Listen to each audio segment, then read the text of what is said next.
ஒரு நீதிபதி ஒரு சனங்க வாழ்த்த வேணுங்க கொண்டு வரும் பொங்கி வரும் கங்கை நதி சந்திரனுக்கு அப்படின்னு கண்டிப்பா ரொம்ப ரொம்ப சந்தோஷமா இருக்கேன். I love you captain, I love you, I love you captain, I love you.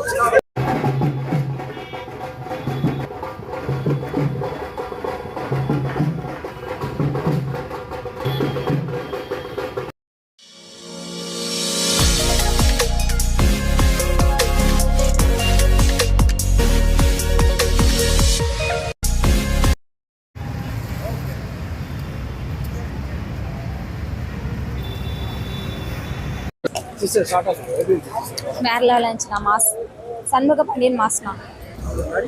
நடிப்புலாம் அப்படியே கேப்டன் தானா. நம்ம 2வது கேப்டன் பார்க்குறோம் அப்படிதான் நினச்சிருந்தோம். வேற லெவலாம் நடிச்சிருந்தாரு. காமெடி இந்த ஸ்டார்டிங்ல காமெடியா இருந்துச்சு. போக போக டெரரா தான் இருந்துச்சு. காமெடி சீன் அவ்வளவா இல்லை. ஆனால் என்ஜாய் பண்ணி பார்க்கலாம். ஃபேமிலியா வந்தாலும் என்ஜாய் பண்ணி பார்க்கலாம், இல்லை சிங்கிளா வந்தாலும் என்ஜாய் பண்ணி பார்க்கலாம். ஆனால் வேற லெவலா இருந்துச்சு. மாசா இருந்துச்சு படம். காம்போ சூப்பரா இருந்துச்சுண்ணா. அவர் சும்மாவே நல்லா பண்ணுவாரு. அது இந்த காம்போல அவங்க 2 பேரும் காம்போ செம்மையா இருந்துச்சு. 2 பேருமே கரெக்டா அந்த காம்போ சூப்பரா இருந்துச்சுண்ணா. கேப்டன் காம்போ 2 பேரும் ஒழுங்கா அழகா இருந்துச்சு.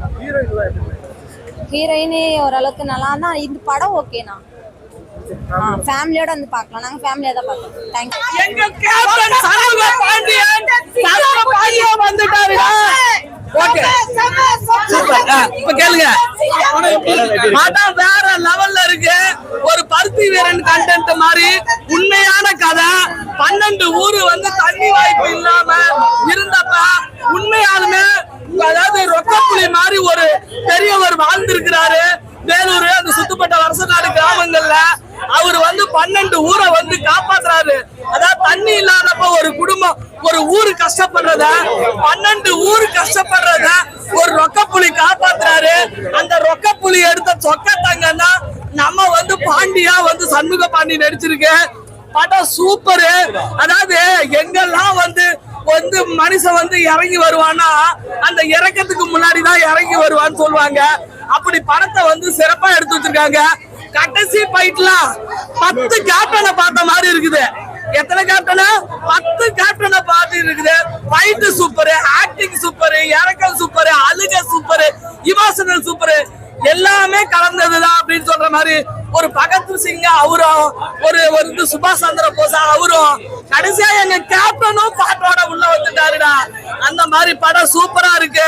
கண்ணு 2 விச்சருவா கிட்டத்துல யார் வருவா கொள்ளையடிச்சா குத்த புரிஞ்சா கொத்தையில ஓடிடுவா பாண்டிய தேசத்திலே வைகை 1000 நாள் வரைக்கும் பொதுவா எக்குளமோ நான் பிறந்த முக்குளமோ போற்றி புகழோ ராஜ பாளையத்துக்காரரு நம்ம பிக் பாஸ் நம்ம சேதுபதி குரல் கொடுத்திருக்காருடா. எங்க அப்பனும் வேற குரல் கொடுத்திருக்காரு. உண்மை சம்பவம், உருப்படியான சம்பவம், உதாரணமான சம்பவம்.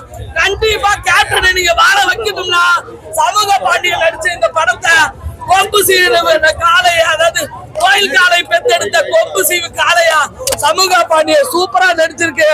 படம் நிரந்தரம், தரம் நிரந்தரம். ஓகேவா? கண்டிப்பா கேப்டன் எடுத்த பிடிக்கணும். 154 படம் நடிச்ச என் கேப்டன் என்னோட அன்பு தாய் மாமன். அவர் பெத்தெடுத்த பிள்ளை 4 படம் நடிச்சிருக்கு. மொத்தம் 158. அடுத்தடுத்து நமக்கு ஒரு கேப்டனை உருவாக்கணும். உருவாக்குறதுக்காக தான் அக்கா வந்து குரல் கொடுத்துருக்கேன். ஒவ்வொரு நாளும் சுகந்தி அக்கா சேனல்ல நான் போட்டுக்கிட்டு தான் இருக்கேன். கண்டிப்பா படம் வெற்றி அடையும். நான் கிரிவலத்திலேயே வேண்டிட்டு வந்துட்டேன்டா. இந்த படத்தை வித்து கொடுத்தது கூட நான் தான்டா. வேலூர்ல புடிச்சு வித்து கொடுத்தது கூட நான் தான். ப்ரொடியூசர் புடிச்சு கொடுத்தது கூட நான் தான். ஓகேவா? அதனால எதையுமே எளிமையா செய்வோம், திறமையா செய்வோம். சண்முக பாண்டியன் அடுத்த கேப்டன் வந்துட்டாரு. அவ்வளவுதான். கண்டிப்பா சுப்ரீம் சார் அதாவது விசுவாசத்தோட மறு உழைப்புடா. யாருக்காக வந்தாரு? கேப்டன் இல்லைன்னா நாட்டாம வந்திருப்பாரா? தன்னோட கேப்டனுக்காக விசுவாசிக்கடா. நாங்களா சாவுற வரைக்கும் கேப்டன் நினைச்சேதான் நாங்க வாழ்வோம். அதுக்கு உதாரணம் தான் எங்க நாட்டாம வந்தது.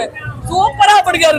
அதாவது சூப்பரா மாப்பிள்ளையா வந்து அதிக அதாவது அலங்க மலங்க அடிச்சிருக்காங்க. படம் எந்த இடத்துலயுமே லாகு கிடையாது. ஒரு கிராமத்து சர்பஞ்ச்ல ஒரு 12 ஊரை காப்பாத்துற தெய்வமா வந்து நம்ம சுப்ரீம் சார் வந்து நடிச்சிருக்காரு. இவர் வந்து பாண்டி வந்து அவரோட மாப்பிள்ளையா நடிச்சிருக்காரு. படம் வெற்றி பெற நல்வாழ்த்துக்கள். Super super. கண்டிப்பா இங்க இல்லைனாலும் மதுரையில எல்லாம் நாங்க எல்லா இடத்துலயும் ஓட்டிக்குவோம். என்னப்பா பஞ்சு டைலாக். ஆந்திராவில நாங்க பண்ணின சம்பவத்துக்கு எங்க மாமாவுக்கு ஒரு பத்ம பூசணும், எனக்கு ஒரு கலைமாமணி கிடைச்சே ஆகணும். கண்டிப்பா அந்த படத்துக்கு ஒரு கலைமாமணி கிடைக்கும். அந்த ஆண்டவன்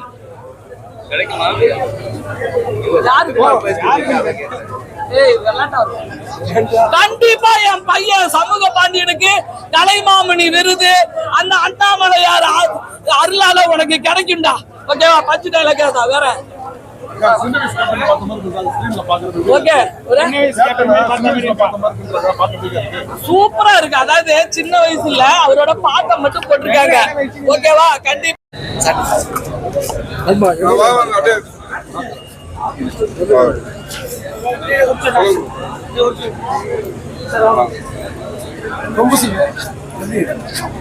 கொம்பு சீவி படம் லைக் நம்ம ட்ரெய்லர்லாம் பார்க்கும்போது ரொம்ப அந்த வில்லேஜ் ஓரியன்டா ரொம்ப ஒரு மாதிரி கரடு மோடாவே எடுத்திருப்பாங்க அந்த மாதிரி வந்து தோணுச்சு. பட் நீங்க வந்து படம் பார்க்கும்போது உங்களுக்கு ப்ராப்பரா ஒரு பொன்ராம் சாரோட படம் எப்படி இருக்குமோ யூஸ்வலா அதே மாதிரி இருக்கு. உங்களுக்கு காமெடி அப்படின்னு பாத்தீங்கன்னா நீங்க எதிர்பார்க்காத இடத்துலலாம் கரெக்டான அந்த ஒரு பிளேஸ்மெண்ட்டோட இருக்கும். காமெடி வலுக்கட்டாயமா வச்சா மாதிரி இருக்காது, தேவையில்லாத ஒரு சில விஷயங்களை அப்படியே ஆட் பண்ண மாதிரி இருக்காது, கரெக்டா இருக்கும். ஒரு சில ஆக்ஷன் சீக்வன்ஸ் வந்து போகும், அங்க நடுவில் உங்களுக்கு வந்து அந்த காமெடி பிளேஸ்மெண்ட்ஸ் வந்து ப்ராப்பரா வந்து ஒர்க் அவுட் ஆயிருக்கும். பிளஸ் சாங்ஸும் வந்து பாத்தீங்க அப்படின்னா நல்லா இருக்கு. பட் அது ஓவர் டூ பண்ணல, எங்கெங்க போடணுமோ அங்கங்க அந்த பாட்டு வந்து கரெக்டாக வந்து போட்டிருக்காங்க. சரத்குமார் சார் அண்ட் சண்முக பாண்டியன் அவங்களோட கெமிஸ்ட்ரி நல்லா ஒர்க் அவுட் ஆயிருக்கு. எப்படி நம்ம இந்த ஒரு சில படங்கள்ல வந்து அந்த ஒரு மாமா மாப்பிள்ளை கேரக்டர்லாம் பார்த்து நல்லா ஒர்க் அவுட் ஆயிருக்கு அப்படின்னு நினைக்கிறோம், அந்த மாதிரி இந்த படத்துல வந்து அந்த ஒரு ப்ராப்பரான அந்த ஒரு கெமிஸ்ட்ரி ஒர்க் அவுட் ஆயிருக்கு. ஸோ அதனால நமக்கு அந்த கடைசி வரையும் படம் பார்க்க கொஞ்சம் எங்கேஜிங்கா இருக்கு, நல்லா இருக்கு. அதுதான் அந்த சாங்ஸ் அப்படின்றது எங்கெங்க தேவையோ அங்கங்க கரெக்டா வச்சிருக்காங்க. அது நான் ஒரு பாசிட்டிவா பாக்குறேன். ரொம்ப வச்சிருந்தா நமக்கு ஒரு மாதிரி இருந்திருக்கும், பட் எங்க தேவையோ அங்க கரெக்டா வச்சிருக்காங்க. பாட்டுமே உண்மையா நல்லா இருக்கு. ஹீரோட ஆக்டிங் சொல்லணும் அப்படின்னா ஒவ்வொரு படமா நல்லா இம்ப்ரூவ் பண்ணிட்டே வராரு. ஒரு சில ஃப்ரேம்ஸ் பார்க்கும்போது அப்படியே வந்து கேப்டனை பாக்குற மாதிரி இருந்தா அந்த கேப்டனோட டச் இருந்து. சரத்குமார் சார் ஆக்டிங் பத்தி நம்ம ஸ்பெசிஃபிக்கா சொல்லணுமா? எல்லா படத்துலயும் அவர் எப்படி வந்து ஒரு ஷோ ஸ்டீலரா இருக்காரோ, எப்படி டியூட் படத்தெல்லாம் வந்து ஒரு ஷோ ஸ்டீலரா இருந்தாரோ அந்த மாதிரி கதை ஒரு சைடு போகும், ஹீரோட ஆக்டிங் ஒரு சைடு போகும், அப்படியே இவர் ஒரு இன்வால்மெண்ட் வந்து கொடுப்பாரு. அங்கிருந்து அப்படியே அவர் பக்கம் அந்த ஃபோக்கஸ் வந்து போயிடும். ஸோ நல்லா இருக்கு படம், தாராளமா எல்லாரும் போய் பார்க்கலாம். அதான் சொன்னேன், காமெடி இல்லாம எப்படி நம்ம பொன்ராம் சாரோட படம் எதிர்பார்க்குது.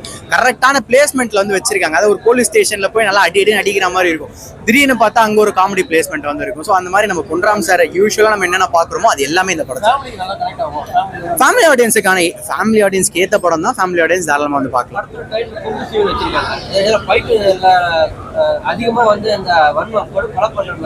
அந்த மாதிரிலாம் இல்ல, ஃபேமிலி ஆடியன்ஸுக்கு ஏத்த மாதிரி படம். பட் இதுல வந்து நீங்க அந்த கொம்பு சீவி அப்படின்றது ஹீரோக்கு ரிலேட் பண்ணி வந்து வச்சிருப்பாங்க. ரொம்ப அந்த சண்டை அந்த இதெல்லாம் வந்து ரொம்ப வயலண்டாலாம் வைக்கும்.